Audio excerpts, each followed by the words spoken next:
L'affaire Quatennens a pris une nouvelle ampleur ce week-end, avec les déclarations du député du Nord.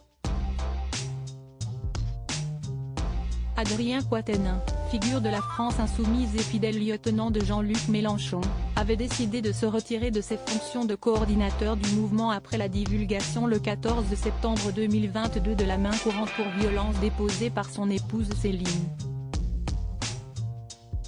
Désormais, le parquet de Lille a confirmé ce 19 septembre à l'AFP avoir ouvert une enquête, dans le cadre de sa politique pénale volontariste pour le traitement des violences conjugales. Une enquête a été ouverte dès que le parquet a été informé du contenu de la main courante, a-t-il indiqué. Cette démarche s'inscrit dans le cadre d'une politique pénale volontariste pour le traitement des violences conjugales mise en place depuis de nombreuses années. Dans un communiqué, après révélation de l'existence de cette main courante par le Canard enchaîné, Céline et Adrien Quatennens avaient dit avoir appris par voie d'avocat que le parquet s'était saisi des faits. Mais ce dernier s'était alors refusé à tout commentaire. Adrien Quatennens a ensuite annoncé dimanche s'être mis en retrait de ses fonctions chez LFI, reconnaissant des violences envers son épouse dans un communiqué publié sur Twitter. Évoquant des disputes depuis l'annonce par sa femme de sa volonté de divorcer, il a précisé notamment lui avoir saisi le poignet au cours de l'une d'elles.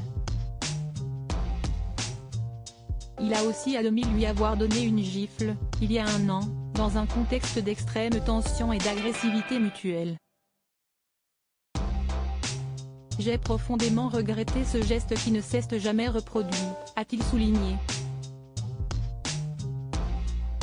Le parquet de Lille a expliqué lundi que sa politique en matière de violence conjugale prévoyait qu'en cas de dépôt d'une main courante et lorsque les faits lui paraissent le mériter, les services de police devaient le contacter pour obtenir des instructions.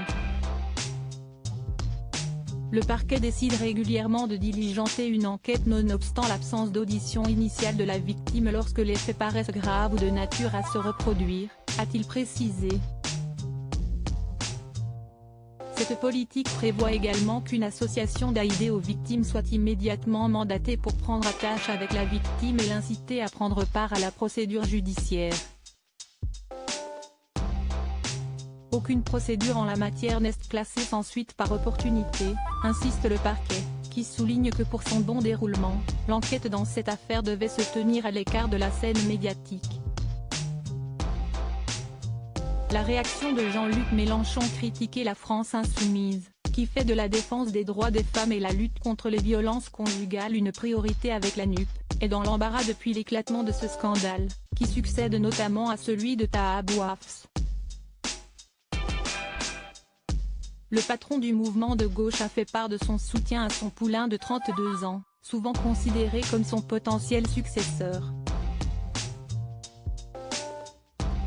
Dans un premier temps, il a pointé la malveillance policière, le voyeurisme médiatique, les réseaux sociaux et a souligné le fait que son ami Adrien prenne tout sur lui. Il a alors été vivement critiqué pour minimiser les faits et tout réduire à sa relation avec le politique, sans avoir une pensée pour la victime.